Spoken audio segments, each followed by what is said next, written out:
La chaussure en cuir poli du docteur. Dubois fendit l'air illuminé par les lustres tel un poignard. Une seconde auparavant, Manon se tenait près de la table, son carnet de commandes reposant dans la poche de son tablier, et la seconde suivante, son corps se tordit alors que le pied du millionnaire s'abattait vers ses côtes. Chaque mondain et cadre supérieur qui observait la scène pensa que la serveuse sans défense était finie. Ils crurent que Dubois avait enfin prouvé qu'il pouvait traiter n'importe qui comme il le désirait. Mais ce que personne n'attendait, c'était l'éclair flou qui rencontra l'attaque. Manon se déplaça d'un iota, ses yeux suivant le mouvement avant même qu'il ne soit complètement étendu, et son avant-bras devint du granit lorsqu'il entra en contact avec son tibia. La salle à manger entière se figea. Même le souffle du docteur. Dubois se coupa. Quelque chose n'avait pas de sens. Quelque chose clochait chez cette femme que tout le monde supposait sans défense. Et dans cet unique moment irréel, toute l'élite présente réalisa qu'elle avait jugé la mauvaise personne toute la soirée, sans savoir que tout cela menait précisément à cette seconde. Avant de continuer, dites-nous d'où vous nous regardez. Et si cette histoire vous touche, assurez-vous de vous abonner, car demain je vous ai réservé quelque chose de très spécial. Maintenant, revenons à l'histoire. Lorsque la soirée commença, la salle à manger du Dôme impérial était impeccable. Rien de tendu, rien d'hostile, juste le rythme habituel des verres en cristal qui teintent, une musique classique douce et le murmure des conversations de la haute société. Manon franchit la porte de service, son carnet de commandes bien en place dans son tablier. Ses mouvements étaient fluides et professionnels. Elle ne se pressait pas, n'hésitait pas, ne semblait pas incertaine. Elle se contentait d'écouter et de servir. Un couple de clients près de la table douce chuchotèrent entre eux. L'un dit, c'est l'une de leurs meilleures serveuses ici. L'autre répondit, elle se déplace comme si elle faisait ça depuis des années. Manon continua ses rondes sans réagir à ce qui se disait autour d'elle. De l'autre côté de la salle, le docteur. Stéphane Dubois était assis en bout de la table 7, les bras largement écartés, commandant l'attention. Au moment où il remarqua Manon s'approcher d'une autre table, son expression changea. Un de ses compagnons de table demanda, « Quelque chose ne va pas, Stéphane ?» Dubois marmonna, « Je n'aime pas la façon dont elle se comporte, comme si elle était à sa place ici. » Son compagnon fronça les sourcils et dit, « Elle fait juste son travail, mon ami. » Le Dôme impérial n'était pas seulement cher. C'était une déclaration. Des plafonds à triple hauteur soutenaient d'immenses lustres en cristal qui déversaient une lumière semblable à de l'or liquide sur chaque surface. Les murs étaient ornés de panneaux d'acajou sculptés à la main, importés d'un endroit que la plupart des gens ne sauraient prononcer, et le sol était en marbre italien, si poli qu'on pouvait y voir son reflet si l'on regardait assez longtemps. Des nappes en lin blanc immaculé recouvraient chaque table avec une précision qui suggérait qu'elles avaient été repassées dans l'heure. L'argenterie scintillait. La porcelaine portait l'écusson doré du restaurant. Même l'air semblait cher, imprégné du parfum subtil de vin vieilli, d'huile de truffe et d'une richesse qui n'avait pas besoin de s'annoncer parce que tout le monde le savait déjà. Le docteur. Dubois s'intégrait parfaitement à cette atmosphère. Son costume bleu marine était taillé sur mesure, coupé avec une telle précision que chaque ligne soulignait sa silhouette sans le moindre pli. Ses cheveux poivre et sel étaient plaqués en arrière d'une manière qui criait le soin méticuleux, et sa courte barbe était taillée au millimètre près. La montre de luxe à son poignet gauche captait la lumière à chaque fois qu'il faisait un geste, ce qu'il faisait souvent et délibérément. Il ne dînait pas seulement, il se donnait en spectacle. La table 7 était devenue sa scène pour la soirée. 6 investisseurs étaient assis autour de lui, suspendus à ses lèvres alors qu'il racontait l'histoire d'une intervention qu'il avait pratiquée sur une actrice dont il lâcha nonchalamment le nom. Elle est entrée dans mon cabinet avec l'air d'avoir eu un accident de voiture, dit-il en se penchant en arrière avec le genre de confiance qui vient de ne jamais s'être entendu dire non. 3 heures plus tard, elle en est sortie en paraissant 10 ans de moins. C'est ce que je fais. Je ne me contente pas de réparer des visages. Je reconstruis des héritages. Les investisseurs rirent au bon moment. L'un d'eux, un homme chauve d'une 50aine d'années, portant des lunettes à monture métallique, leva son verre de vin. C'est pourquoi nous sommes ici, Stéphane. Tu n'es pas seulement un chirurgien. Tu es un artiste. Dubois accepta le compliment d'un hochement de tête qui suggérait qu'il en entendait des variations si souvent que cela ne l'impressionnait plus guère. L'art exige une vision, répondit-il. Et la vision exige de savoir exactement ce dont les gens ont besoin avant même qu'ils ne le demandent. Une autre investisseuse, une femme plus jeune en robe de cocktail noir, se pencha légèrement en avant. Combien d'interventions pratiquez-vous par semaine? Dubois fit tourner son verre de vin. Cela dépend de la semaine, mais je suis sélectif. Je ne prends pas n'importe qui. Ma clientèle comprend des gens que vous avez vus sur des couvertures de magazines, des gens qui dirigent des entreprises dans lesquelles vous avez investi, des gens qui comprennent que la perfection n'est pas bon marché. Un serveur s'approcha discrètement de la table, remplissant les verres d'eau sans interrompre la conversation. Dubois ne lui accorda aucune attention. Il continua de parler, sa voix portant juste assez loin pour que les tables voisines puissent entendre des bribes de son monologue. La liste d'attente pour mes services est de 6 mois. 6 mois. Et les gens continuent d'appeler chaque jour, suppliant pour une place plus tôt.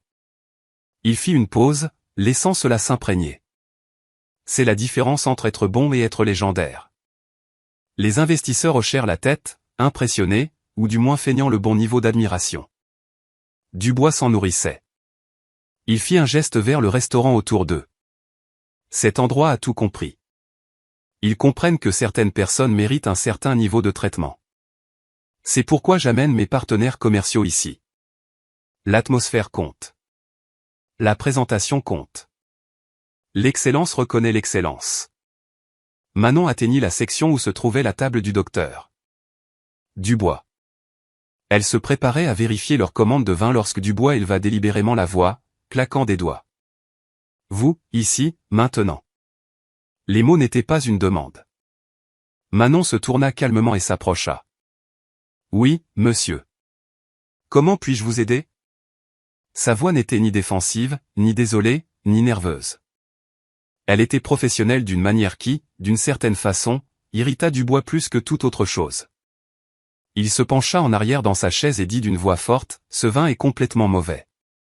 Avez-vous seulement vérifié ce que nous avons commandé ?» Manon jeta un coup d'œil à la bouteille.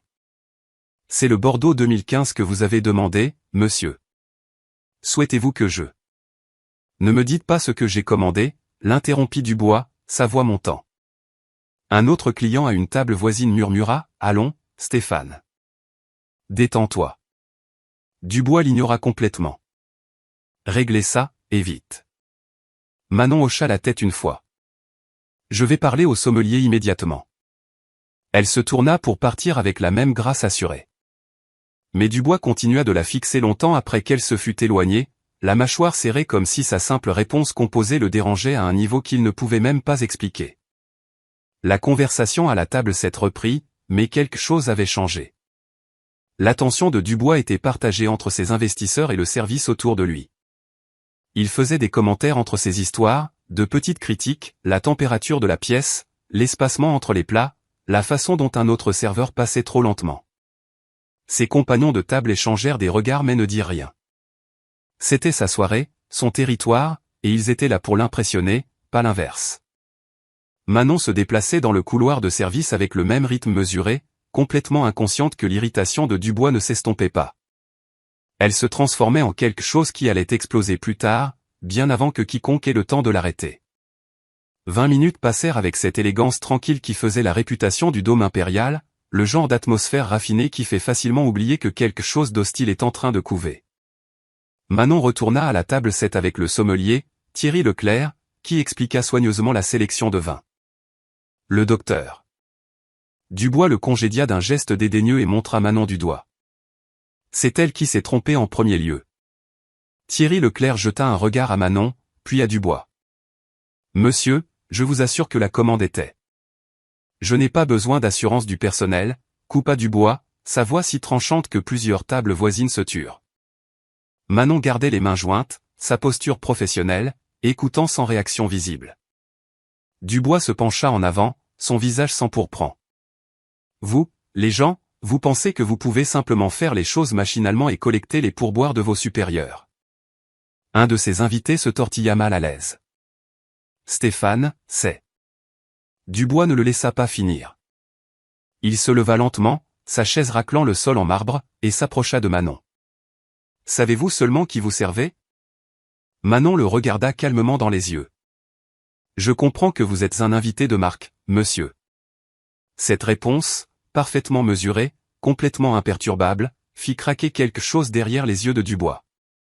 Il fit un autre pas en avant, envahissant son espace personnel, et toute la salle à manger sembla retenir son souffle alors que les téléphones se levaient lentement, enregistrant ce que tout le monde sentait sur le point de devenir inoubliable. Le silence s'étira pendant 3 secondes qui parurent en durer 30. Les invités de Dubois restaient figés, ne sachant s'il fallait intervenir ou prétendre qu'ils n'assistaient pas à ce qui devenait clairement une scène. L'investisseuse en robe noire, Camille Fournier, ouvrit la bouche comme pour dire quelque chose, puis la referma lorsque le regard furieux de Dubois la balaya. Manon restait parfaitement immobile, les mains toujours jointes devant son tablier, son expression neutre. Elle ne recula pas. Elle ne tressaillit pas. Elle attendit simplement, donnant à Dubois l'espace de se ressaisir ou de s'engager pleinement dans la direction que cela prenait. Cette patience, ce refus de réagir, semblait tout aggraver. Invité de marque, répéta lentement Dubois, sa voix dégoulinant de mépris. C'est ce qu'on vous apprend à dire? Un script qu'on vous fait mémoriser pour que vous puissiez prétendre avoir votre place dans un endroit comme celui-ci? Il fit un geste de la main vers la salle à manger, ses mouvements vifs et théâtraux. Comprenez-vous seulement ce que cette pièce représente? Ce que ça coûte de s'asseoir à ces tables? Manon garda une voix égale.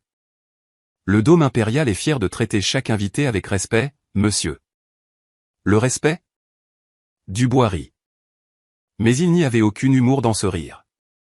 Vous pensez que servir du vin est du respect? Vous pensez que vous promener avec votre petit tablier et votre carnet de commandes signifie que vous comprenez quoi que ce soit aux gens dans cette pièce? Il fit un autre demi-pas en avant. Assez près pour que Manon puisse sentir l'odeur de son parfum cher mêlé au vin sur son haleine. Laissez-moi vous expliquer quelque chose. La montre à mon poignet coûte plus que ce que vous gagnez en un an. Le costume que je porte, fait sur mesure à Paris. Le vin que vous avez réussi à gâcher. Cette bouteille seule vaut plus que toute votre garde-robe. Un des investisseurs, l'homme plus âgé avec des lunettes à monture métallique, Olivier Martin, s'éclaircit doucement la gorge. Stéphane, peut-être devrions-nous. Je suis en train de faire valoir un point, Olivier, claqua Dubois sans le regarder. Ses yeux restaient rivés sur Manon. Elle doit comprendre sa place. Ils le doivent tous. Il fit un vague geste de la main vers les autres serveurs qui se déplaçaient dans la salle à manger, la plupart ayant ralenti le pas, conscients que quelque chose se passait à la table 7, mais ne sachant s'il fallait s'approcher ou rester à l'écart. La mâchoire de Manon se serra de manière presque imperceptible, mais sa voix resta stable. Je m'excuse s'il y a eu une confusion avec votre commande, monsieur. Je peux faire venir le directeur pour vous parler directement si vous préférez. Oh, maintenant vous voulez me refiler à quelqu'un d'autre. Le visage de Dubois s'empourpra davantage. C'est parfait. C'est exactement ce que j'attendrais de quelqu'un comme vous. Faire une erreur, puis courir se cacher derrière quelqu'un d'autre pour la réparer. Il se tourna légèrement vers ses invités, comme s'il jouait pour eux. Voilà ce qui arrive quand des endroits comme celui-ci commencent à baisser leurs standards. Ils embauchent n'importe qui capable de porter un plateau et de sourire, et ils s'attendent à ce que nous acceptions la médiocrité. L'investisseuse, Camille, se tortilla inconfortablement. Je ne pense vraiment pas que ce soit nécessaire. C'est absolument nécessaire, la coupa Dubois. Je viens dans ce restaurant parce qu'il est censé représenter l'excellence. J'amène mes associés ici parce que j'attends un certain niveau de professionnalisme et à la place, j'obtiens quelqu'un qui ne peut même pas prendre une simple commande de vin correctement et qui a ensuite le culot de se tenir là et de me faire la leçon sur ce que j'ai demandé. La posture de Manon n'avait pas changé. Ses mains restaient jointes. Son expression demeurait neutre, mais quelque chose dans ses yeux avait changé. Une lueur de calcul qui aurait averti quiconque y prêtait suffisamment attention. J'ai apporté le Bordeaux 2015 qui était indiqué sur votre réservation, monsieur. Si vous préférez une sélection différente, je suis heureuse de. Arrêtez, dit Dubois, sa voix baissant de ton, mais portant d'une manière ou d'une autre plus de poids. Arrêtez de parler. Chaque mot qui sort de votre bouche ne fait qu'empirer les choses. Il se pencha légèrement, sa voix prenant une tonalité qui fit que plusieurs clients voisins se tournèrent ouvertement pour regarder. Vous, les gens, vous avez toujours une excuse, n'est-ce pas? Toujours une explication pour dire que ce n'est pas de votre faute. Toujours à essayer de retourner la situation comme si, d'une manière ou d'une autre, c'était nous le problème pour attendre une compétence de base. L'expression « vous », les gens, flotta dans l'air comme de la fumée. Plusieurs clients échangèrent des regards. Une femme à la table 9 chuchota quelque chose à son compagnon. Un homme en costume gris de table plus loin sortit son téléphone et l'orienta vers la confrontation, n'essayant même plus d'être discret à propos de l'enregistrement. Manon prit une lente inspiration par le nez. « Monsieur, je comprends que vous soyez frustré. S'il y a eu un malentendu concernant votre commande, j'en prends l'entière responsabilité et j'essaie de le corriger. C'est tout ce que j'essaie de faire ici. » Entière responsabilité, répéta Dubois d'un ton moqueur. Comme c'est généreux de votre part. Comme c'est noble. Il se redressa légèrement, la regardant de toute sa hauteur. Laissez-moi vous dire à quoi ressemble vraiment la responsabilité. La responsabilité, c'est ce que j'ai chaque jour quand le visage de quelqu'un est sous mon scalpel. La responsabilité, c'est de prendre des décisions qui affectent la vie entière des gens. La responsabilité, c'est de construire quelque chose qui vaut des millions grâce à une compétence et une intelligence réelles. Il pointa un doigt vers elle, sans la toucher, mais assez près pour faire valoir son point. Ce que vous faites, vous promener, prendre des commandes et verser des boissons, ce n'est pas une responsabilité. C'est à peine un travail. C'est quelque chose que n'importe qui pourrait faire. Ça ne demande rien. Le sommelier, Thierry Leclerc, qui se tenait à quelques mètres de là, l'air de plus en plus affligé, retrouva enfin sa voix. Docteur Dubois, s'il vous plaît, je peux personnellement vérifier que la sélection de vin. Je me fiche de ce que vous pouvez vérifier, dit Dubois sans même lui jeter un regard. Son attention resta entièrement sur Manon, sa colère semblant se nourrir de son calme continu. Ce qui m'importe, c'est d'être assis ici avec des gens importants pour un dîner important. Et au lieu de l'excellence, j'obtiens des excuses de quelqu'un qui ne comprend manifestement rien au service. Les mains de Manon se crispèrent légèrement là où elles étaient jointes. Le seul signe visible que ces mots l'atteignaient. Je m'excuse que votre expérience n'ait pas été à la hauteur de vos attentes ce soir, monsieur. Mes attentes, le rire de Dubois fut dur. Mes attentes sont que lorsque je dépense des milliers d'euros dans un établissement comme celui-ci, les gens qui me servent connaissent leur place et fassent leur travail sans me faire perdre mon temps précieux à corriger leurs erreurs. Il redressa ses boutons de manchette avec une lenteur délibérée, un geste conçu pour souligner la différence de leur statut. Mais c'est clairement trop demandé de nos jours. Toute la salle à manger s'était maintenant tue. Les conversations aux autres tables avaient cessé. Tous les yeux étaient tournés vers la table 7, vers le chirurgien bien habillé dominant la serveuse calme, vers la confrontation qui avait depuis longtemps cessé de concerner le vin pour devenir quelque chose de plus laid, quelque chose que tout le monde reconnaissait, mais que personne ne semblait disposé à interrompre. Manon resta sur ses positions, sa voix toujours mesurée lorsqu'elle parla. Y a-t-il autre chose que je puisse faire pour vous ce soir, monsieur ? Cette question, posée avec le même calme professionnel qu'elle avait maintenu tout du long, sembla être la goutte d'eau qui fit déborder le vase. Le visage de Dubois se déforma, ses dents se découvrant dans quelque chose entre une grimace et un grognement.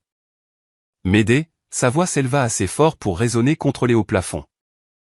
Vous avez assez aidé pour ce soir. Les mots résonnèrent sur le sol en marbre et rebondirent sur les murs en acajou. Plusieurs clients qui avaient essayé de maintenir au moins un semblant de s'occuper de leurs propres affaires abandonnèrent complètement. Les têtes se tournèrent ouvertement maintenant. Un couple à la table 4 se pencha l'un vers l'autre, chuchotant derrière des menus levés. L'homme en costume gris à la table 11 ajusta légèrement son téléphone, s'assurant que l'angle capturait clairement Dubois et Manon. Une femme près de l'entrée sortit son propre téléphone de son sac à main, le tenant bas contre la nappe blanche, mais avec la caméra pointée directement sur la confrontation. Manon ne regarda aucun d'entre eux.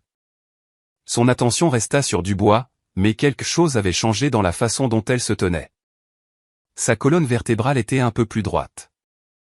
Ses épaules s'étaient installées dans une sorte de préparation différente, une qui ressemblait à de la contenance professionnelle en surface, mais qui portait un poids en dessous. Ses yeux suivaient les mouvements de Dubois avec le genre de précision qui suggérait qu'elle mesurait plus que sa simple humeur. Elle calculait la distance, les angles, les points d'équilibre. Personne dans la salle ne reconnut ce qu'il voyait, sauf peut-être Manon elle-même. Dubois ne remarqua rien de tout cela. Il était trop consumé par sa propre fureur, par le fait que cette femme, cette serveuse, cette personne insignifiante se tenait toujours là, le regardant comme s'il n'était qu'un autre client difficile au lieu de quelqu'un dont la colère devrait la faire s'effondrer. « Vous n'allez même pas vous excuser correctement, n'est-ce pas ?» dit-il, sa voix tendue. « Vous allez juste rester là avec cette expression vide comme si rien de tout cela n'avait d'importance. » « Je me suis excusé à plusieurs reprises, monsieur, » répondit Manon calmement. Son ton n'avait pas changé. Il était toujours professionnel, toujours mesuré, toujours exaspérément calme. Pas comme si vous le pensiez. Dubois s'avança encore plus, réduisant la distance jusqu'à ce qu'il soit presque directement en face d'elle. La proximité était agressive, conçue pour intimider, pour forcer une sorte de réaction. Manon ne recula pas. Elle ajusta simplement légèrement sa posture. Un mouvement si subtil que la plupart des gens qui regardaient ne l'auraient même pas enregistré. Mais son poids se déplaça, son centre de gravité s'abaissa peut-être d'1 centimètre, ses mains, toujours jointes devant son tablier, se détendirent d'une fraction. L'investisseuse à la table 7, Camille, se leva enfin, sa chaise raclant doucement le sol. Stéphane, cela a assez duré. Commandons simplement autre chose et passons à autre chose. Sa voix était douce mais ferme, le genre de ton que quelqu'un utilise pour tenter de désamorcer une situation sans la défier directement. Dubois la repoussa d'un geste de la main sans la regarder. « Assieds-toi, Camille. Cela ne te concerne pas. » Camille hésita, jeta un coup d'œil aux autres investisseurs qui étudiaient tout leur verre de vin ou le plafond ou n'importe quoi d'autre que la scène qui se déroulait devant eux, puis se rassit lentement. Le message était clair. Personne à cette table n'allait l'aider. D'autres téléphones apparurent dans la pièce. Un jeune couple à la table 14 avait maintenant ses 2 appareils sortis, enregistrant sous des angles légèrement différents. Un gentleman plus âgé près du fond leva son téléphone avec des mains tremblantes, son visage empreint de désapprobation, mais sa caméra pointée fermement sur Dubois. Le personnel du restaurant, 3 serveurs et un commis, s'était rassemblé près de l'entrée de la cuisine, observant sans bouger. Le directeur était introuvable, probablement encore dans son bureau, ignorant que sa salle à manger s'était transformée en un théâtre où tout le monde attendait le prochain acte. « Vous savez quel est votre problème » dit Dubois, sa voix baissant pour devenir plus calme, mais d'une certaine manière plus dangereuse. « Vous vous croyez intelligente ? Vous pensez que si vous gardez ce masque professionnel, si vous continuez à dire oui, monsieur, et je m'excuse, monsieur, cela vous rend en quelque sorte meilleur que ce que vous êtes réellement. » Il pencha légèrement la tête, étudiant son visage comme s'il cherchait des fissures dans une façade. « Mais je vois clair en vous. Je vois exactement ce que vous pensez. Vous êtes là, à me juger, à me mépriser comme si vous aviez le droit d'avoir une opinion sur quelqu'un comme moi. » L'expression de Manon ne changea pas, mais ses yeux si. Juste pour une fraction de seconde, quelque chose vacilla là. Pas de la colère, pas de la peur, quelque chose de plus froid, quelque chose qui évaluait, catégorisait et classait des informations pour une utilisation ultérieure. C'était le regard de quelqu'un qui avait déjà été sous-estimé et qui savait exactement comment utiliser cela à son avantage. Dubois capta cette lueur, et cela l'enragea encore plus. « La voilà, dit-il, sa voix montant de nouveau. Voilà ce que vous pensez vraiment. Vous êtes là, dans votre petit uniforme, à faire semblant d'être respectueuse, mais vous vous croyez meilleur que moi. Vous pensez réellement avoir le droit de juger quelqu'un qui a accompli plus en un mois que vous ne le ferez dans toute votre vie. » Thierry Leclerc, le sommelier, fit un pas hésitant en avant. « Monsieur, peut-être devrions-nous. » Restez en dehors de ça, claqua Dubois, rompant enfin le contact visuel avec Manon pour foudroyer le sommelier du regard. « Vous tous, restez en dehors de ça. C'est entre elle et moi. » Il se retourna vers Manon, la mâchoire si serrée que les muscles se dessinaient sur sa peau. « Je veux vous entendre le dire. Je veux vous entendre reconnaître que vous avez fait une erreur. Pas des excuses d'entreprise, pas une réponse scriptée. Je veux vous entendre admettre que vous avez tort et que j'ai raison et que vous n'avez absolument aucune raison de remettre en question quoi que ce soit de ce que je dis. » Manon prit une lente inspiration.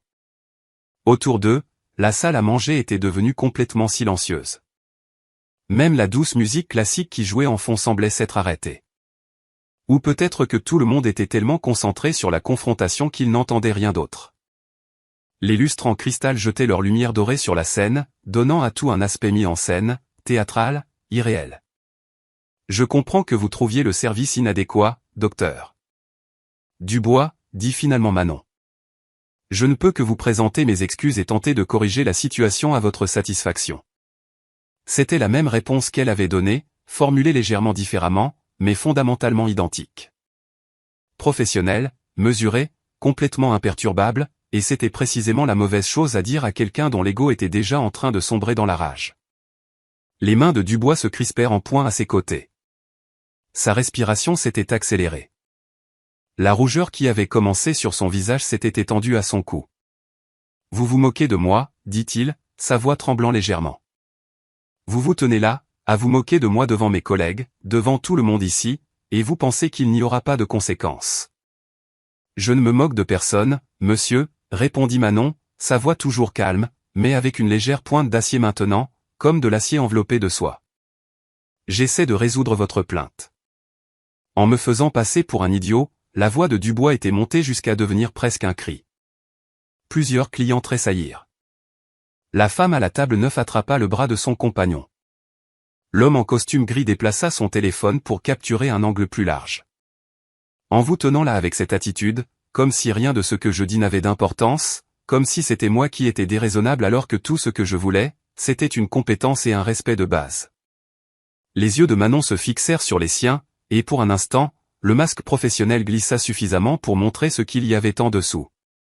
Pas de la peur, pas de la soumission, quelque chose de plus dur et d'infiniment plus contrôlé. C'était le regard de quelqu'un qui avait été poussé jusqu'à une limite et qui décidait en temps réel si la franchir valait les conséquences. Dubois vit ce regard et se méprit complètement. Il pensa voir de la défiance, de la rébellion, un manque de respect qui devait être écrasé. Il n'avait aucune idée qu'il voyait le calme absolu qui précède la violence, la sérénité que les prédateurs montrent juste avant de frapper. Son corps bougea avant que la plupart des gens dans la pièce n'aient même traité ce qui se passait. Le changement de son poids devint un pivot. Sa jambe droite se leva dans un arc large et brutal. Sa chaussure en cuir noir poli fendant l'air avec le genre de force qui vient de l'élan et de la rage combinée. Ce n'était pas un coup entraîné. Ce n'était ni technique ni précis. C'était une agression brute canalisée en un seul mouvement violent conçu pour blesser, pour humilier, pour prouver un point que les mots n'avaient pas réussi à faire passer. Le coup de pied visait directement le torse de Manon, ses côtes, le centre de masse qui garantirait l'impact et un maximum de dégâts. Le tissu du costume chair de Dubois ondula sous la force du mouvement. Sa montre de luxe capta la lumière du lustre alors que ses bras se balançaient pour l'équilibre. Son visage se déforma davantage, les dents découvertes, les yeux flamboyants d'un mélange de suffisance et de fureur qui avait enfin trouvé son expression physique. C'était la domination. C'était remettre quelqu'un à sa place. C'était montrer à tout le monde dans la pièce qu'il pouvait faire ce qu'il voulait parce que personne n'avait le pouvoir ou le courage de l'arrêter. La salle à manger entière sembla se figer dans cette fraction de seconde. Le temps se compressa en quelque chose d'étrange et d'élastique, où une fraction de moment s'étirait assez longtemps pour que chaque détail devienne incroyablement clair. Les lustres en cristal au-dessus projetaient leur lumière dorée sur la scène comme un éclairage de théâtre, illuminant chaque angle de l'attaque de Dubois. Les nappes blanches, l'argenterie polie, les verres à vin coûteux, tout cela créait une toile de fond de luxe et de raffinement qui rendait la violence qui se déroulait au centre de l'image encore plus choquante. La main de Camille Fournier vola à sa bouche, ses yeux écarquillés d'horreur. Olivier Martin se leva à moitié de son siège, sa chaise raclant le sol en marbre, mais il était trop loin et trop lent pour faire quoi que ce soit. Les autres investisseurs étaient assis paralysés, leur visage enregistrant la même prise de conscience naissante que leur partenaire commercial, le célèbre chirurgien qu'ils étaient venus impressionner, venait de franchir une ligne qui ne pouvait être effacée. Dans la salle à manger, les réactions se propagèrent comme une pierre jetée dans une eau calme. La femme à la table 9 halta, le son coupant le silence. L'homme en costume gris leva son téléphone plus haut, s'assurant qu'il capturait tout. Le jeune couple à la table 14 recula dans leur siège en tressaillant. Une serveuse près de la cuisine laissa tomber le plateau qu'elle tenait. Le fracas de la vaisselle heurtant le sol fut à peine enregistré par rapport au drame plus vaste qui se déroulait. L'homme qui se tenait près du fond fit un grand pas en avant, la bouche ouverte pour crier quelque chose, mais les mots restèrent coincés dans sa gorge. Il était trop loin. Tout le monde était trop loin. Cela se passait trop vite. La violence explosant dans cet espace raffiné avec une vitesse qui ne laissait aucune place à l'intervention. Le coup de pied de Dubois continua son arc. Sa jambe s'étendait maintenant complètement, sa chaussure en cuir noir pointée comme une arme. Sa taille et son poids donnaient de la puissance au coup. Sa rage lui donnait une intention. Il ne donnait pas seulement un coup de pied. Il attaquait. Il essayait de blesser quelqu'un qu'il percevait comme sans défense, comme incapable de se défendre, comme méritant une punition pour le crime de ne pas s'être effondré sous son assaut verbal. La physique du coup de pied était brutale, la rotation de ses hanches, l'extension de sa jambe, l'angle calculé, même instinctivement, pour délivrer une force maximale à une cible qui se tenait parfaitement immobile. Manon n'avait pas bougé. Elle n'avait pas couru. Elle n'avait même pas levé les mains pour se protéger. Pour tout le monde qui regardait, pour Dubois lui-même, elle ressemblait exactement à ce qu'il croyait qu'elle était, une victime impuissante sur le point d'absorber un coup qui la laisserait écrouler sur le sol en marbre immaculé. Le moment s'étira. La chaussure de Dubois était à 1 mètre de l'impact, puis à 60 centimètres. L'air semblait se comprimer autour du mouvement, créant un son comme un tissu qui se déchire, comme quelque chose qui se brise. Son visage ne montrait aucun remords, aucune hésitation, seulement la satisfaction sinistre de quelqu'un qui croyait enfin prouver définitivement sa supériorité. D'autres téléphones se levèrent dans la pièce, mais la plupart des gens étaient trop choqués pour penser à enregistrer. Ils regardaient simplement, figés sur leur siège, incapables de traiter ce qu'ils voyaient. Un homme en costume cher attaquant une serveuse au milieu de l'un des restaurants les plus raffinés de la ville. La violence éclatant dans un espace conçu pour être un sanctuaire contre tout ce qui est grossier ou commun. L'injustice fondamentale de la situation les paralysait, les transformant en témoins plutôt qu'en acteurs. Le sommelier, Thierry, se tenait près de l'entrée de la cuisine, les 2 mains pressées contre son visage. Le commis à côté de lui avait pâli. Une autre serveuse, une jeune femme qui avait observé la confrontation se construire depuis le début, avait des larmes coulant sur son visage, mais ne pouvait détourner le regard. La porte du bureau du directeur restait fermée. Personne n'avait pensé à aller le chercher. Personne n'avait bougé assez vite. Tout avait dégénéré trop rapidement.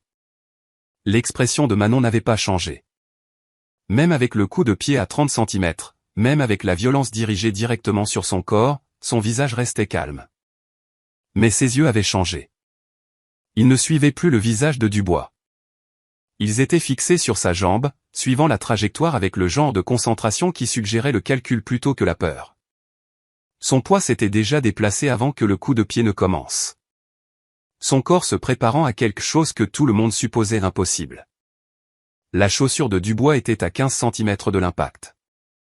Le cuir cher brillait sous la lumière du lustre.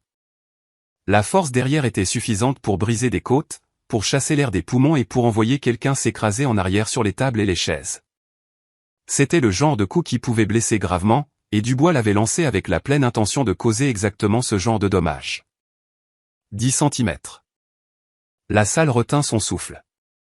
Chaque œil était fixé sur le point de collision, sur le moment de l'impact que tout le monde supposait se terminerait avec Manon au sol, blessée et humiliée, et Dubois se tenant triomphalement au-dessus d'elle. Les téléphones capturèrent tout, les visages choqués, les serveurs figés, le cadre luxueux, la violence. 5 centimètres. Quelque chose vacilla sur le visage de Manon. Pas de la peur, pas de la surprise, quelque chose de plus proche de la résignation, comme si elle avait espéré éviter ce scénario exact, mais avait toujours su qu'il pourrait arriver. Ses mains commencèrent à bouger, s'élevant de là où elles étaient jointes devant son tablier. Le mouvement était petit, contrôlé, économique. Pour la plupart des gens qui regardaient, cela ressemblait à une tentative futile de se protéger. Trop peu et trop tard. 2 centimètres. Le sourire de Dubois commença à se former, une torsion cruelle de ses lèvres qui anticipait la victoire. Il avait fait valoir son point. Il avait montré à tout le monde ce qui arrivait quand quelqu'un oubliait sa place. Il avait prouvé que son pouvoir n'était pas seulement financier ou social, mais aussi physique. Il démontrait qu'il pouvait faire ce qu'il voulait à qui il voulait et ne subir aucune conséquence, parce que les gens comme lui ne subissaient jamais de conséquences. Le coup de pied atteignit sa cible et ne rencontra que du vide. Le corps de Manon bougea d'une manière qui semblait impossible pour quelqu'un qui s'était tenu parfaitement immobile une fraction de seconde auparavant. Son torse pivota, ses hanches tournant avec le genre de précision qui vient de milliers d'heures d'entraînement. Son avant-bras gauche se leva dans un mouvement serré et contrôlé, parfaitement incliné pour intercepter le tibia de Dubois plutôt que son pied. L'impact, lorsqu'ils se connectèrent, fut sec et solide. Le son de l'os rencontrant l'os résonna dans la salle à manger comme un coup de feu. Le blocage n'était pas doux. Il n'était pas défensif au sens passif. L'avant-bras de Manon frappa le tibia de Dubois avec assez de force pour arrêter complètement l'élan du coup de pied, pour rediriger toute cette énergie cinétique à travers sa jambe et dans son propre corps. La collision envoya une onde de choc visible à travers tout son corps. Ses yeux s'écarquillèrent. Sa bouche s'ouvrit de surprise et de douleur. Le sourire cruel qui se formait disparut instantanément, remplacé par une confusion qui frisait la panique. Mais Manon n'avait pas fini. Le blocage se transforma en autre chose avec un mouvement fluide et économique qui suggérait que les deux mouvements n'étaient en réalité qu'une seule action continue. Sa main droite, qui s'était levée comme pour protéger son visage, changea de trajectoire à mi-mouvement. Sa paume s'ouvrit, les doigts serrés, le pouce rentré. Son coude se retira légèrement, générant un couple à travers son épaule et son dos. Puis sa main jaillit en avant en ligne droite, le talon de sa paume visant avec une précision chirurgicale le centre de la poitrine de Dubois. Le coup semblait simple, presque doux comparé à la violence de son coup de pied, mais la technique était parfaite. Son poids se transféra de son pied arrière à son pied avant au moment exact de l'impact, projetant tout le poids de son corps derrière le coup de paume. Ses hanches pivotèrent, son épaule s'étendit. Chaque muscle de son torse s'engagea en séquence parfaite, créant une chaîne cinétique qui délivra une force maximale à travers le plus petit point de contact. Le talon de la paume de Manon entra en contact avec le sternum de Dubois, exactement là où se trouvait le bouton supérieur de son costume chair. L'impact fut un bruit sourd qui sembla d'une manière ou d'une autre plus fort que la collision antérieure de l'avant-bras et du tibia.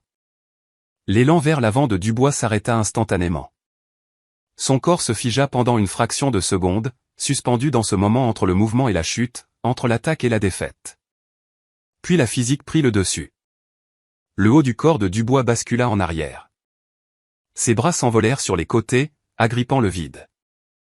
Sa chaussure polie, qui avait été étendue dans le coup de pied, retomba lourdement sur le sol en marbre alors qu'il tentait de retrouver l'équilibre. Son autre pied glissa. La veste de son costume chair s'ouvrit en grand.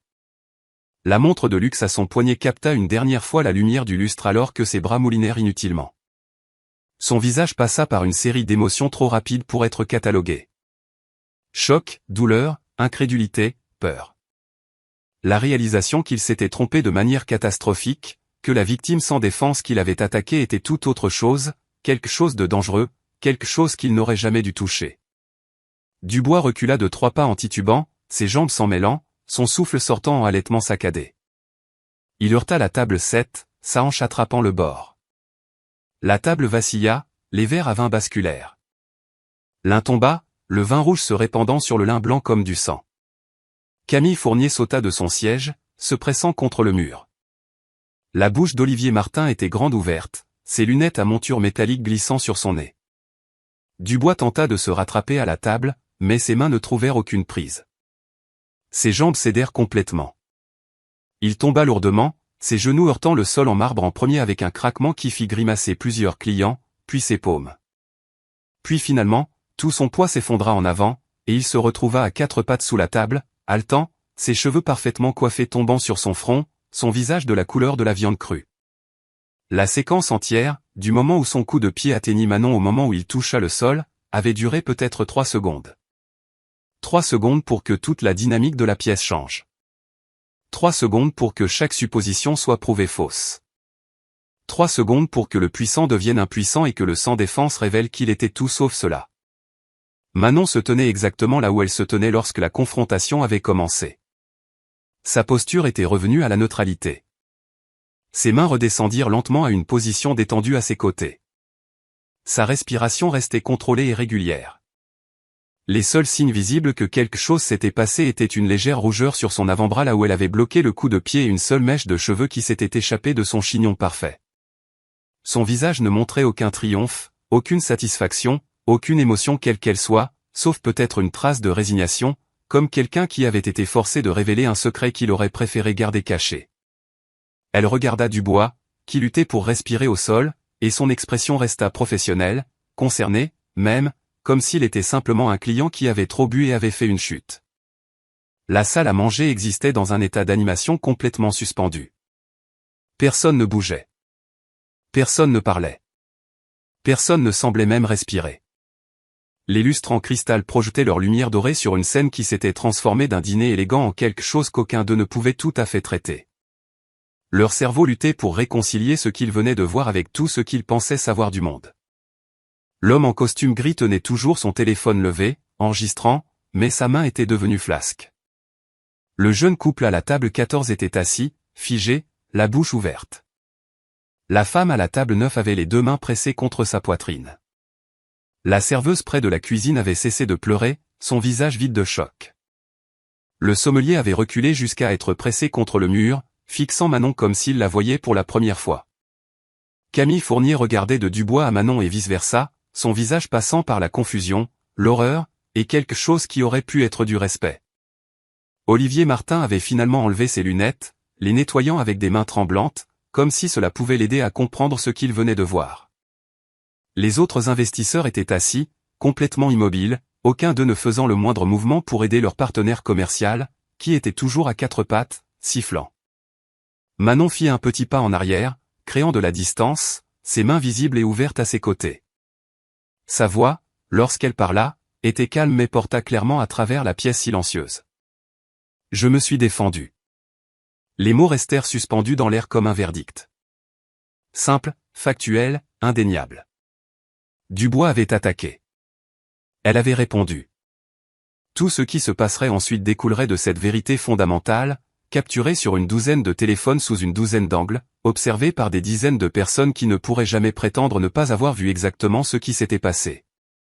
Dubois leva légèrement la tête, son visage déformé par la douleur et autre chose, l'humiliation, la réalisation écrasante qu'il s'était trompé sur tout, que ses suppositions sur le pouvoir et l'impuissance venaient d'être brisées de la manière la plus publique possible, que sa vie, sa carrière, son image soigneusement construite venaient toutes de s'effondrer en 3 secondes de mauvais calcul.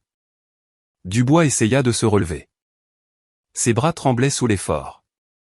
Son souffle sortait en halètements courts et douloureux qui suggéraient que le coup de paume avait fait plus de dégâts que de simplement le renverser. Il mit un genou sous lui, puis sa main glissa sur le sol en marbre, encore glissant du vin renversé. Son corps bascula sur le côté et il s'écrasa sur la table 7 de tout son poids. L'impact plongea tout ce qui se trouvait sur la table dans le chaos. Les verres à vin se renversèrent et se brisèrent. Les assiettes glissèrent et s'entrechoquèrent, la porcelaine chère se fissurant et se fendant. L'argenterie se dispersa sur le lin blanc, cliquetant contre le bois et le cristal. Le centre de table, un arrangement élaboré d'orchidées blanches dans un vase en cristal, bascula et roula sur le bord, l'eau s'étalant sur la nappe et goûtant sur le sol. Le corps de Dubois était étalé sur les débris, son costume marine s'imprégnant de vin rouge, son visage pressé contre le lin ruiné, son souffle embuant le tissu à chaque expiration laborieuse. Le bruit de la destruction résonna dans la salle à manger, puis cessa. Ce qui suivit fut un silence si complet qu'il semblait physique, comme une pression qui s'accumulait dans les oreilles de tout le monde.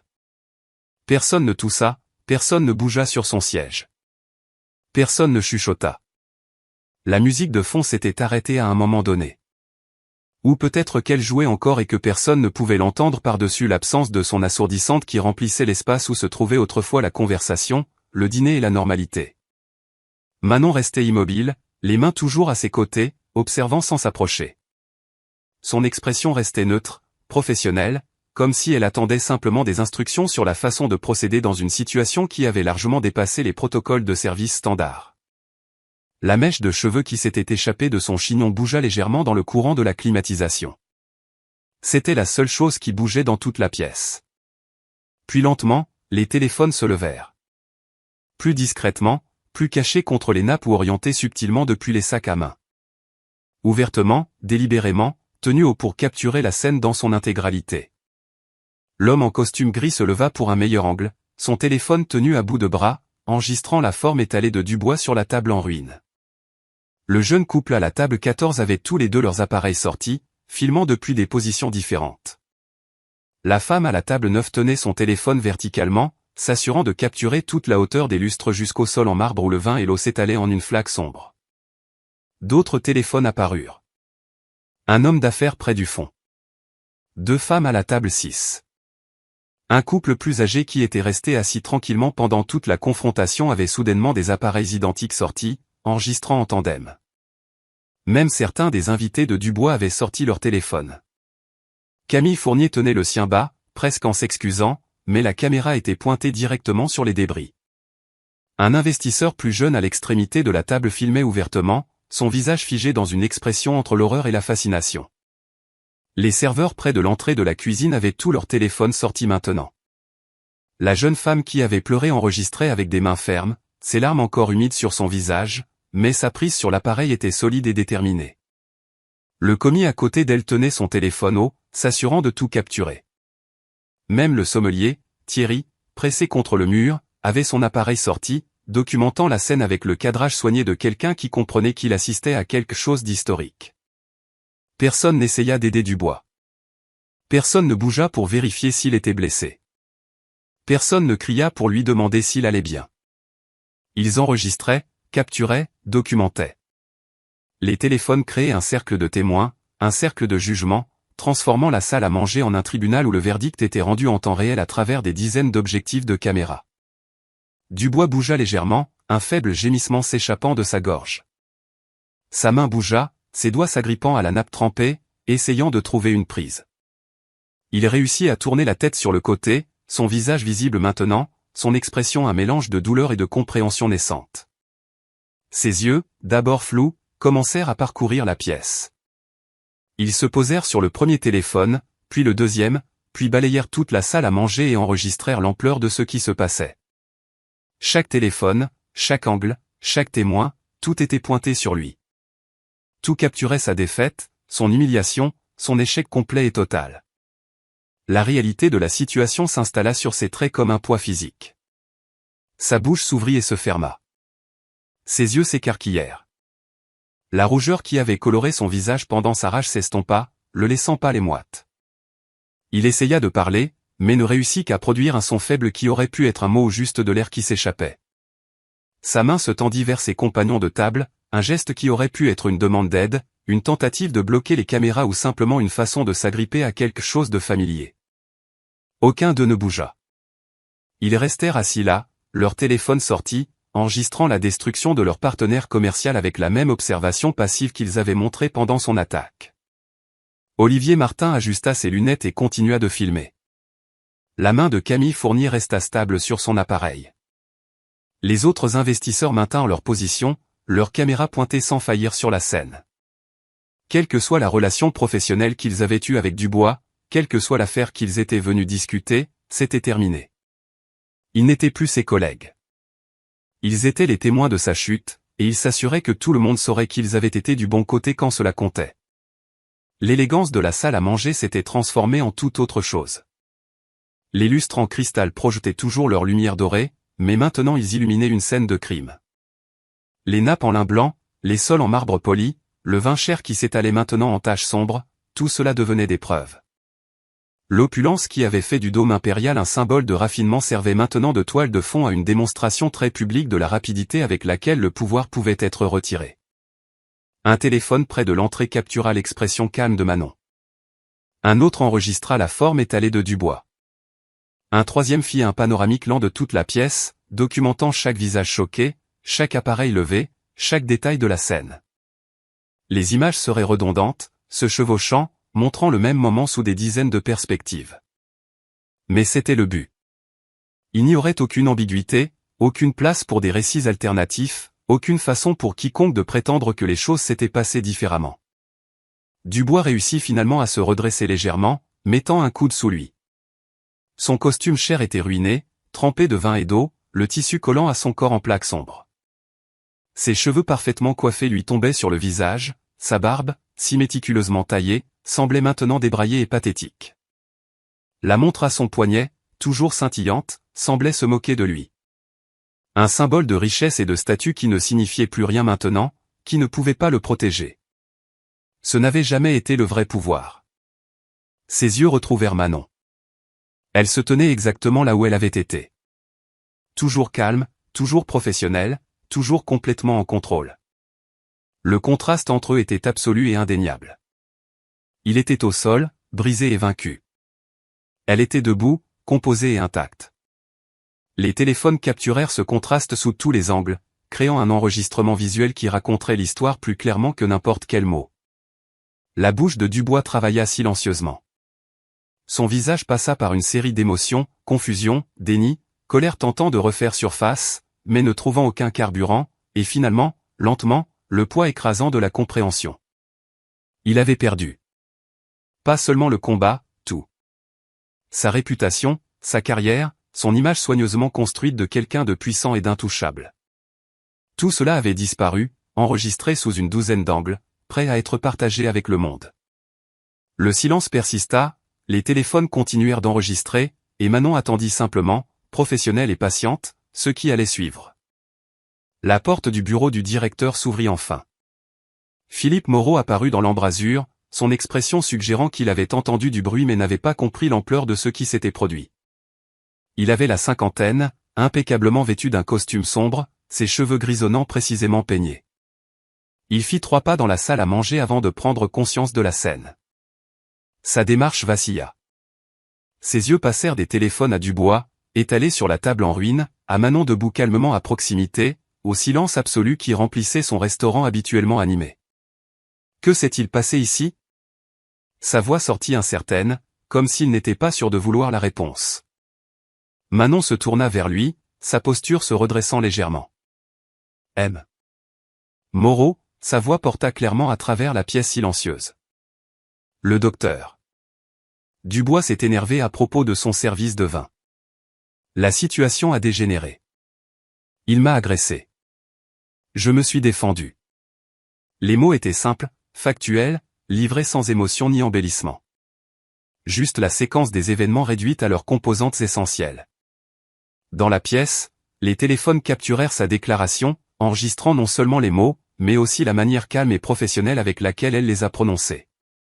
Pas d'hystérie, pas d'exagération, juste la vérité dite simplement par quelqu'un qui n'avait rien à cacher.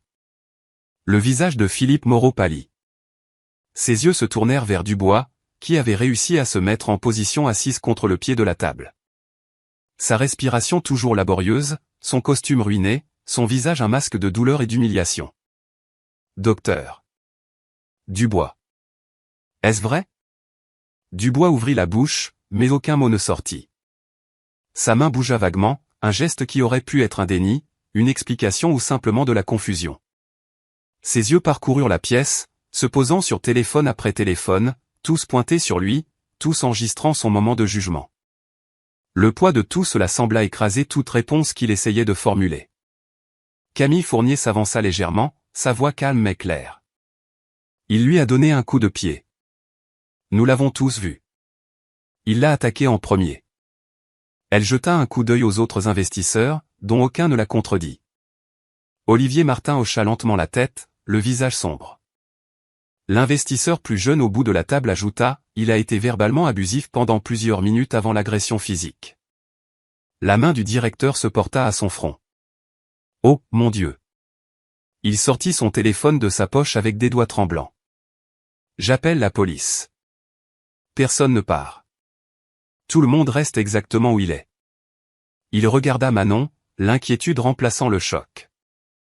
Êtes-vous blessé? Avez-vous besoin de soins médicaux? Je vais bien, monsieur. La voix de Manon resta stable. Vous a-t-il frappé? Y a-t-il eu contact? Il a tenté de me donner un coup de pied. Je l'ai bloqué et je me suis défendu avec un coup de paume à la poitrine. Il est tombé et a heurté la table. La description clinique, livrée sur le même ton professionnel qu'elle avait utilisé pendant tout son service, rendit d'une manière ou d'une autre la situation plus réelle. Ce n'était pas une bagarre. Ce n'était pas un combat mutuel. C'était une agression claire et nette et une défense tout aussi claire et nette. Les téléphones continuèrent d'enregistrer, capturant chaque mot, créant un enregistrement audio pour correspondre à l'enregistrement visuel. Philippe Moreau porta son téléphone à son oreille, sa voix tendue alors qu'il parlait au service d'urgence. Oui, j'ai besoin de la police à la salle à manger du Dôme Impérial. Nous avons eu une agression. La victime est l'une de nos serveuses. L'agresseur est toujours sur les lieux. Oui, nous avons plusieurs témoins. Non, la situation est maîtrisée. Veuillez envoyer des agents immédiatement. Dubois retrouva enfin sa voix. Attendez. Le mot sortit rauque, faible. Attendez. Ce n'est pas ce que ça a l'air. Il essaya de se lever, utilisant la table comme support, mais ses jambes ne coopérèrent pas. Il s'affaissa de nouveau, une main pressée contre sa poitrine où le cou de Manon avait atterri. Elle. J'étais juste. Le service était complètement inacceptable et elle. Vous lui avez donné un coup de pied, la voix de Camille Fournier coupa son bégaiement. Stéphane, vous l'avez agressé physiquement devant tout le monde ici. Il n'y a pas moyen de vous en sortir en parlant. J'ai été provoqué, dit Dubois, sa voix montant de désespoir. Elle était irrespectueuse. Elle ne voulait pas reconnaître son erreur. Elle n'arrêtait pas de me regarder comme si elle me jugeait. Ses yeux balayèrent la pièce, cherchant du soutien, de la compréhension, quelqu'un qui prendrait son parti. Il ne trouva que des caméras et des regards froids. Vous avez tous vu comment elle agissait. Vous avez vu son attitude. Olivier Martin prit la parole, sa voix plate. Ce que nous avons vu, c'est vous l'agressant verbalement pendant 10 minutes, puis l'attaquant physiquement alors qu'elle restait professionnelle. Professionnelle, le rire de Dubois était amer et légèrement maniaque. Elle se moquait de moi. Elle se tenait là, à se moquer de moi avec ce regard sur son visage et ce ton dans sa voix. Je défendais ma dignité. Je défendais le respect de base. En lui donnant un coup de pied, l'investisseur plus jeune secoua la tête. Stéphane, à quoi pensais-tu? À quoi je pensais? L'expression de Dubois changea, passant par le déni et la colère avant d'atterrir sur quelque chose de pire. La réalisation. Lentement, terriblement, toute l'étendue de ce qu'il avait fait s'abattit sur lui. Ses yeux passèrent de visage en visage, voyant le jugement en chacun. Son regard tomba sur les téléphones, sur les dizaines d'appareils qui avaient enregistré son attaque, sa défaite, sa perte de contrôle total. La vidéo, murmura-t-il. Oh, mon Dieu, la vidéo. Plusieurs vidéos, dit calmement l'homme en costume gris de l'autre côté de la pièce. Sous plusieurs angles, toutes montrant exactement ce qui s'est passé. Le visage de Dubois s'effondra. Sa main se porta à sa bouche. Mon cabinet, ma réputation. J'ai une licence médicale. J'ai des patients. Il regarda ses investisseurs, voyant leur visage fermé, leur langage corporel se distanciant déjà de lui. Le conseil d'administration, l'hôpital, quand ils verront ça. Ta carrière est terminée, dit Camille Fournier sans méchanceté, simplement en énonçant un fait. Tu as agressé quelqu'un en public. C'est enregistré. Ce sera viral d'ici demain matin. L'ordre des médecins le verra. Tes patients le verront. Tout le monde le verra. Elle glissa son téléphone dans son sac à main. Je me retire de l'investissement. Je suggère à tout le monde de faire de même. Les autres investisseurs hochèrent la tête. Olivier Martin se leva lentement. Je suis désolé, Stéphane, mais elle a raison. Nous ne pouvons pas être associés à cela. Un par un, ils commencèrent à rassembler leurs affaires, mettant de la distance entre eux et leur ancien partenaire commercial. Dubois les regarda partir, le visage flasque de choc. Attendez, s'il vous plaît. C'était un malentendu. Nous pouvons l'expliquer. Nous pouvons contrôler le récit. Il n'y a aucun récit à contrôler, dit Philippe Moreau, la voix dure. Vous avez agressé mon employé dans mon restaurant devant des dizaines de témoins avec des caméras. La seule chose à expliquer est comment quelqu'un de votre intelligence supposée a pu être aussi phénoménalement stupide. Des sirènes devinrent audibles au loin, de plus en plus fortes. Le son sembla affecter physiquement Dubois. Il s'affaissa davantage, ses mains toujours pressées contre sa poitrine, sa respiration superficielle. Je suis ruiné, murmura-t-il à personne en particulier. Complètement ruiné. Manon resta debout là où elle avait été pendant tout l'échange, les mains à ses côtés, son expression neutre. Elle n'avait pas l'air triomphante ou satisfaite. Elle ressemblait à quelqu'un qui avait fait un travail désagréable mais nécessaire et qui attendait la conclusion formelle. Professionnelle jusqu'au bout, même après tout ce qui s'était passé. Les sirènes se firent plus fortes. À travers les fenêtres avant du restaurant, des lumières bleues et rouges devinrent visibles, peignant l'intérieur élégant de couleurs rotatives qui transformaient le luxe en scène de crime. Les téléphones continuaient d'enregistrer. Les témoins continuaient de regarder. Et Dubois était assis au milieu des décombres de sa vie, comprenant enfin, et bien trop tard, exactement ce que sa suffisance lui avait coûté. La police arriva par paire. 2 officiers en uniforme entrèrent en premier, leurs expressions professionnelles et alertes alors qu'ils prenaient la mesure de la scène. La table détruite. L'homme assis au milieu des débris. La femme debout calmement à quelques mètres. Le cercle de clients tenant des téléphones. Un officier s'approcha de Philippe Moreau tandis que l'autre se dirigeait vers Manon, sa main reposant nonchalamment sur sa ceinture, mais sa posture non menaçante. « Madame, êtes-vous la victime ?» Sa voix était calme, entraînée à la désescalade. « Oui, officier. » La réponse de Manon fut immédiate et claire. « Je m'appelle Manon Bernard. Je suis serveuse ici. Cet homme, le docteur Stéphane Dubois, m'a agressé verbalement puis physiquement avec un coup de pied haut. J'ai bloqué l'attaque et je me suis défendu avec un coup de paume. Il est tombé et a heurté la table. » L'officier sortit un carnet. « Avez-vous subi des blessures ? » Une légère contusion sur mon avant-bras due au blocage. Rien ne nécessitant une attention médicale. Et l'agresseur ? Il semble avoir des difficultés à respirer. Le coup a atterri sur sa poitrine. Il pourrait avoir besoin d'être examiné. L'officier hocha la tête, prenant des notes. Son partenaire s'était approché de Dubois, posant des questions à voix basse. Les réponses de Dubois étaient à peine audibles, sa voix faible et vaincue. 2 autres officiers entrèrent, suivis par des ambulanciers transportant du matériel. La salle à manger s'était transformée en une scène d'enquête officielle. L'atmosphère élégante complètement brisée par la présence des services d'urgence et des interrogatoires officiels. « Nous avons des témoins, » dit Philippe Moreau, faisant un geste vers la salle. Des dizaines. Et des vidéos. Tout le monde a enregistré ce qui s'est passé. Les sourcils du premier officier se haussèrent légèrement. Tout le monde ? Plusieurs angles, confirma l'homme en costume gris. Je peux vous envoyer mes images dès maintenant si vous en avez besoin.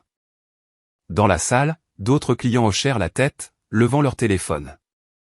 L'officier regarda son partenaire, quelque chose passant entre eux.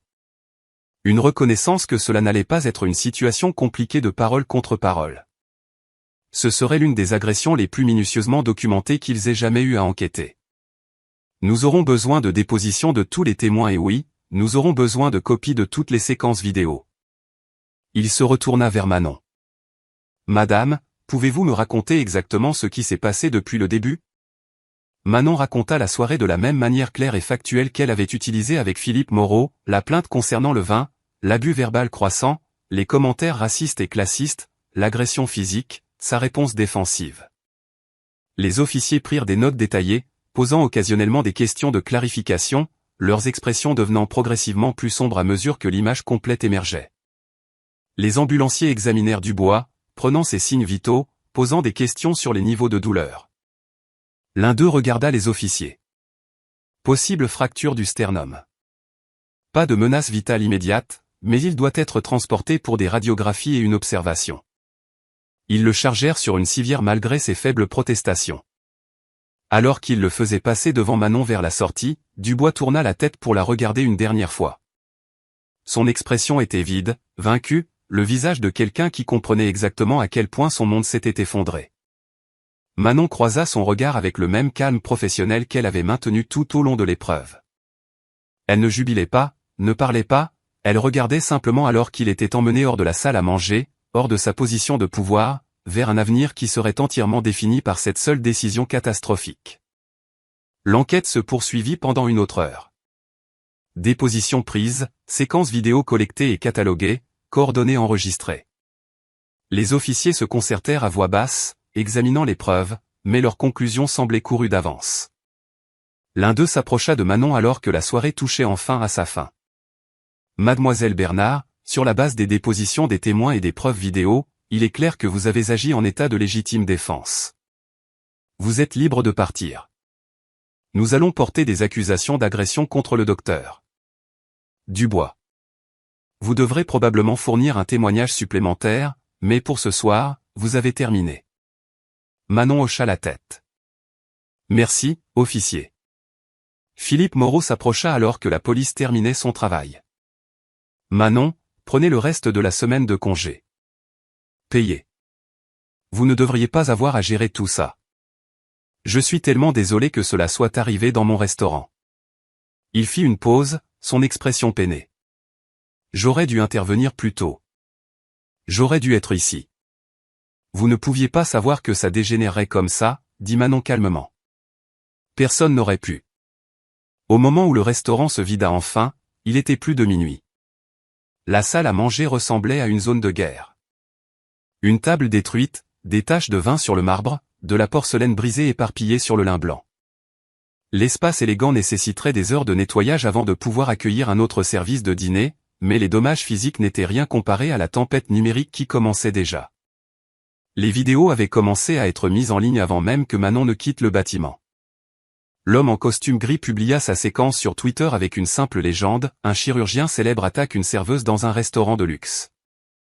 Elle était prête. Le jeune couple téléchargea sa version sur TikTok. La vidéo de Camille Fournier fut postée sur son Instagram privé, puis se propagea lorsque ses abonnés la partagèrent publiquement. Chaque angle, chaque perspective, tous montrant la même séquence, la rage de Dubois, son attaque, la défense parfaite de Manon, sa défaite complète. À 2 heures du matin, le hashtag serveuse héroïne était en tendance. Quelqu'un avait identifié Manon via le site web du restaurant. Découvert son passé de combattante de Muay Thai. Trouvé la page Instagram de sa salle d'entraînement montrant ses photos d'entraînement. Le récit s'écrivait de lui-même. Un chirurgien riche et arrogant attaque une combattante qualifiée déguisée en serveuse sans défense. Justice rendue en 3 secondes. L'histoire avait tout pour plaire, conflit de classe, retournement de situation spectaculaire, preuve vidéo claire, conclusion satisfaisante. Au lever du soleil, les vidéos avaient des millions de vues. Les médias s'emparèrent de l'histoire. Un chirurgien attaque une serveuse, karma instantané, titrait un article. Quand la suffisance rencontre le Muay Thai, lisait-on dans un autre. Les photos de profil professionnel de Dubois apparurent à côté de captures d'écran de la vidéo. Le contraste entre son image soignée et sa forme vaincue sur le sol du restaurant était impossible à ignorer. Les lignes téléphoniques de son cabinet étaient inondées. Son site web s'effondra sous le trafic. Les patients annulèrent leur rendez-vous. L'hôpital où il avait des privilèges lança une enquête immédiate. L'ordre des médecins publia une déclaration en milieu de matinée. Nous sommes au courant de l'incident impliquant le docteur Stéphane Dubois. Un examen d'urgence de sa licence médicale a été initié. Le docteur Dubois a été placé en suspension immédiate en attendant l'enquête. Les accusations formelles suivirent quelques heures plus tard. Voies de fait, coups et blessures, possibles circonstances aggravantes de crimes de haine étant donné la nature raciste et classiste de ces abus verbaux avant l'attaque. Le téléphone de Manon sonnait constamment, mais elle ne répondait pas. Elle resta chez elle, se reposant l'avant-bras contusionné, observant l'histoire se dérouler sur les écrans tout en restant à l'écart. Les demandes d'interview affluèrent. Émissions matinales, podcasts, réalisateurs de documentaires. Tout le monde voulait son histoire, voulait qu'elle explique ce que ça faisait de vaincre son agresseur, voulait qu'elle soit leur symbole de résistance contre les agresseurs puissants. Elle les refusa toutes. Par l'intermédiaire de Philippe Moreau, elle publia une seule brève déclaration. Je me suis défendue contre une attaque non provoquée. Je suis reconnaissante que la vérité soit claire et que je puisse aller de l'avant. J'espère que cela rappellera aux gens que tout le monde mérite le respect, quelle que soit sa position ou sa profession. C'était tout. Pas d'interview, pas de tour d'honneur, pas de capitalisation sur la célébrité virale. Juste de la dignité et un retour tranquille à sa vie, ce qui la rendit d'une manière ou d'une autre encore plus fascinante pour les millions de personnes qui suivaient l'histoire. Elle devint exactement ce dont le moment avait besoin. Pas une héroïne en quête d'attention, pas une victime en quête de sympathie, juste quelqu'un qui avait tracé une ligne, l'avait défendue lorsque c'était nécessaire, et avait refusé de laisser quiconque la réduire à son travail ou à ses compétences de combat. Le dôme impérial rouvrit 3 jours plus tard. Manon retourna au travail, se déplaçant dans la salle à manger avec la même grâce professionnelle, servant les tables, prenant les commandes, maintenant les standards qui avaient fait d'elle l'une de leurs meilleures serveuses. Les clients la reconnaissaient. Certains demandaient spécifiquement sa section. D'autres essayaient de l'interroger sur l'incident. Elle restait polie mais ferme, réorientant les conversations vers leur repas, refusant de laisser cette seule nuit définir toute son existence. La carrière du docteur. Stéphane Dubois s'acheva dans les décombres de la table 7. Sa licence fut révoquée. Son cabinet ferma. Sa réputation devint un récit édifiant sur la suffisance et la violence. La vidéo le suivrait pour toujours, un enregistrement permanent de son pire moment, accessible à quiconque disposant d'une connexion Internet. Manon Bernard continua simplement de vivre, de travailler, de s'entraîner, d'être exactement qui elle avait toujours été. Quelqu'un qui portait une force tranquille, exigeait le respect par la compétence plutôt que par la confrontation, et prouvait que le pouvoir n'a rien à voir avec le statut, et tout à voir avec le fait de savoir qui vous êtes et de refuser d'accepter moins des autres. Les lustres dorés continuaient de jeter leur lumière sur la salle à manger du dôme impérial, mais la pièce elle-même avait changé. Les serveurs se tenaient un peu plus droits. Les clients parlaient un peu plus respectueusement. Tous ceux qui entraient portaient la connaissance de ce qui s'était passé là, de la ligne invisible qui existait entre l'autorité et l'abus, et de la femme qui avait rendu cette ligne visible pendant 3 secondes parfaites, capturée sous une douzaine d'angles et partagée avec le monde. Merci d'être resté avec moi jusqu'à la toute fin de ce voyage incroyable. Si cette histoire a touché votre cœur, attendez de voir ce qui arrive ensuite. C'est encore plus puissant et inspirant que vous ne pouvez l'imaginer. Alors, ne bougez pas. Cliquez sur cette vidéo qui s'affiche sur votre écran maintenant pour plonger dans une autre histoire étonnante qui va absolument vous époustoufler. Croyez-moi, vous ne le regretterez pas.